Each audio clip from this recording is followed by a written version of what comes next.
In his first CBS 60 Minutes interview since 2020, President Trump fielded questions on topics from tariffs to immigration to the government shutdown, which now threatens to become the longest shutdown in U.S. history. Democrats' fault. As for Democratic lawmakers' demand that Affordable Care Act subsidies be extended before reopening the government, Trump stood firm by his position. Obamacare is terrible, and we can fix it with the Democrats.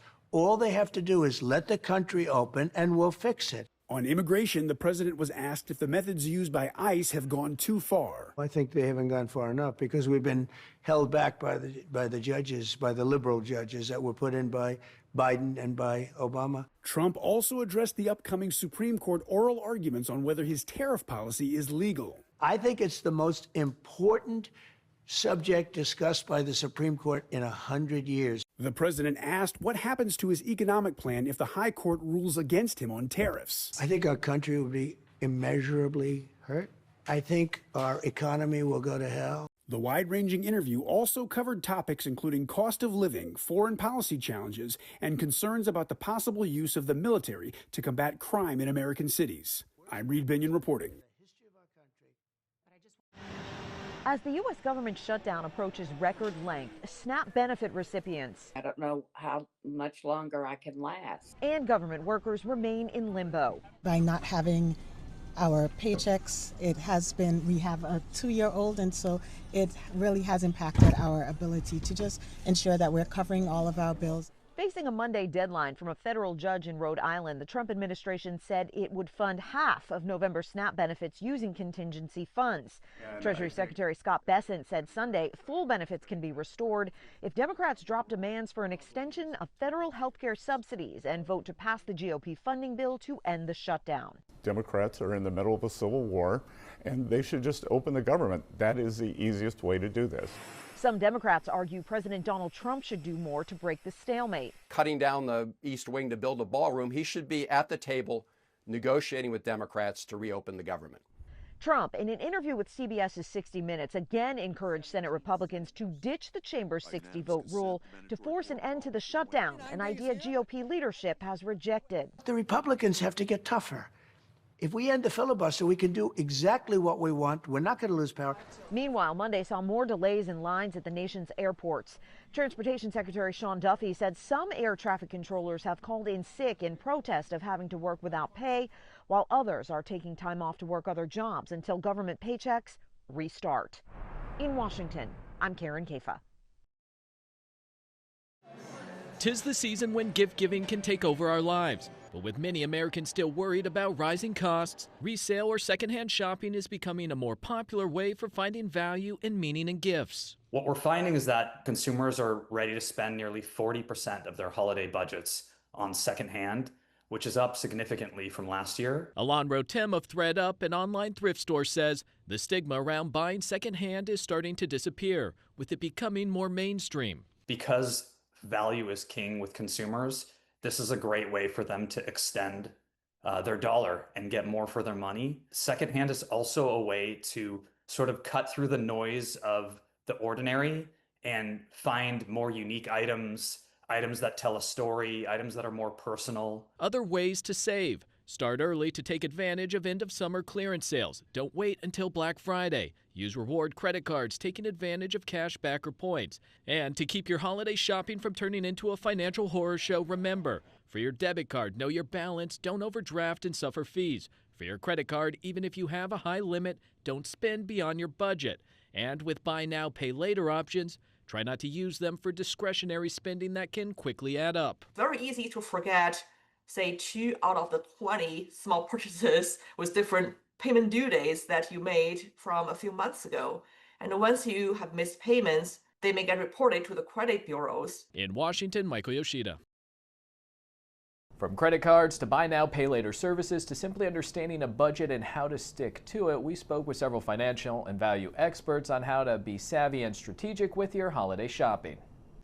'Tis the season when gift giving can take over our lives. But with many Americans still worried about rising costs, resale or secondhand shopping is becoming a more popular way for finding value and meaning in gifts. What we're finding is that consumers are ready to spend nearly 40% of their holiday budgets on secondhand, which is up significantly from last year. Alon Rotem of ThreadUp, an online thrift store, says the stigma around buying secondhand is starting to disappear, with it becoming more mainstream. Because value is king with consumers, this is a great way for them to extend their dollar and get more for their money. Secondhand is also a way to sort of cut through the noise of the ordinary and find more unique items, items that tell a story, items that are more personal. Other ways to save. Start early to take advantage of end-of-summer clearance sales. Don't wait until Black Friday. Use reward credit cards, taking advantage of cash back or points. And to keep your holiday shopping from turning into a financial horror show, remember,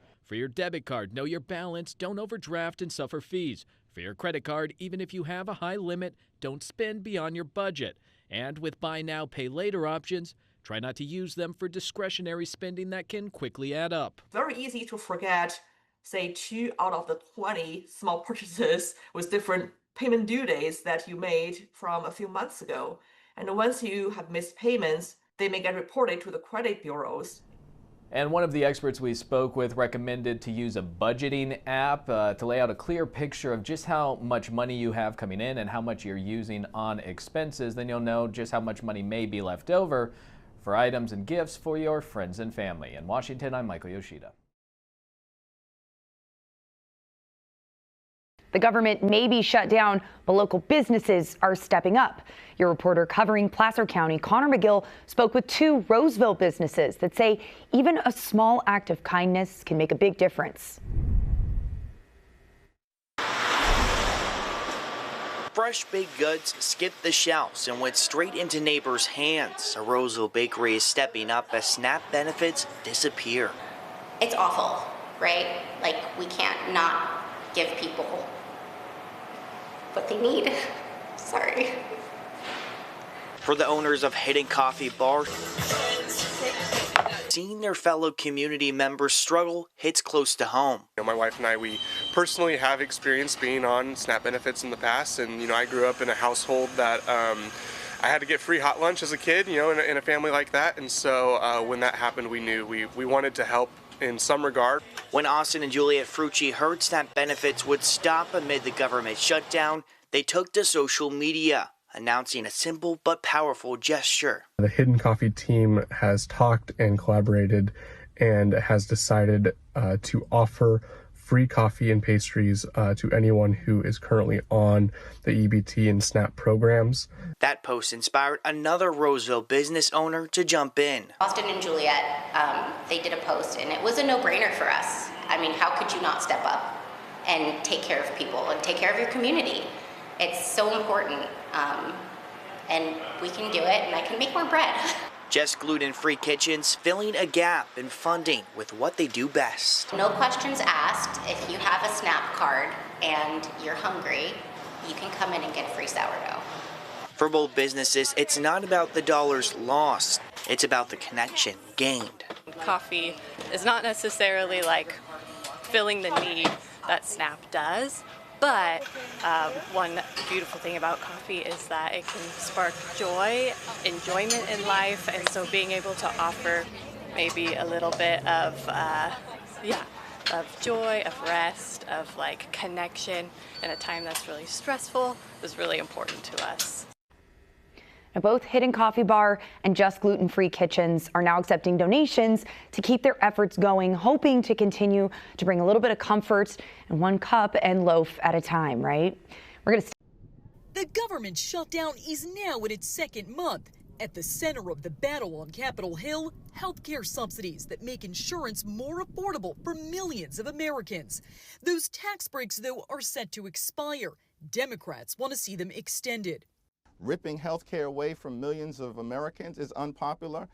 More than 24 million people have health insurance through the Affordable Care Act, also known as Obamacare, and roughly 92% of enrollees receive federal tax credits to help lower their monthly costs. Renewing the subsidies would cost $35 billion every year for the next 10 years. Many Republicans say they won't negotiate the subsidies question until enough Democrats approve a spending bill to reopen the government. get this thing open. We have shown in good faith that we will do the appropriations process. Regardless of subsidies, the cost of health insurance through the Affordable Care Act will jump. KFF, a nonprofit focused on health policy, recently looked at monthly costs for healthcare coverage and found ACA insurers are raising premiums by roughly 26% next year. But if you take away subsidies on top of the increases, the costs will be even higher. We're expecting that on average, premium payments are going to more than double. That's a 114% increase. KFF says average monthly premium costs could go from $888 to as much as $1,904 in 2026. I have people who are sitting at home in Massachusetts right now looking at their new health care premiums and trying to decide between health care and rent. Federal tax credits are set to expire at the end of the year. I'm Jen Sullivan reporting. And even if the government is shut down, the heavens are open. A prayer kicked off a food giveaway that will help thousands of people facing food insecurity across the metro. We got here about 7:30 p.m. Lashika Carter and her daughter sat in their car for 14 hours in hopes of being one of the families to receive free groceries. The government shut down and hardships on a lot of families. We just gotta do what we have to do to make sure we have what we need. Carter would be joined by 2,000 other families going through a similar situation come Saturday morning. Why are the world we got to sit here and be out here trying to get some food for us to be able to eat? Kerry Ruff served in the military for 8 years and is on a fixed income since retiring.